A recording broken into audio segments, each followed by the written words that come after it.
Hi, everybody. My name is Stacey Gibson. I'm the HR director here at Stratus HR, and today I wanted to talk to you quickly about what should happen if an employee works overtime that was not authorized. I know as a manager, there are a lot of things that you have to worry about. You have to worry about staffing, labor, budgeting, all those sorts of things. And then you have the frustration of an employee who works some overtime that was not authorized.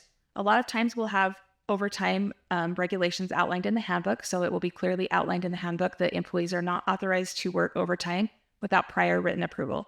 If you don't have that in your handbook, please make sure that it's there. But let's just use an example. So an employee is on a job site, you're working alongside of them, and you get pulled away for an emergency and have to leave. You tell the employee that they should finish up their job by 4 o'clock and head home for the day. And then you get in the next morning and you find out that the employee worked till 7 p.m., which resulted in 3 hours of overtime. And I get it. It's very frustrating that instructions weren't followed. So I think maybe your initial reaction might be, well, it wasn't authorized, so I'm not going to pay that. And unfortunately, the Fair Labor Standards Act doesn't allow you to do that. So under the Fair Labor Standards Act, overtime in the federal level is anything over 40 hours in a work week has to be paid at time and a half. There could be different state regulations, so you'd want to work and make sure that you're looking at the state regulations to see if something is different. So unfortunately, you would have to pay that employee because they did work those hours. So you'd have to pay them 3 hours of overtime.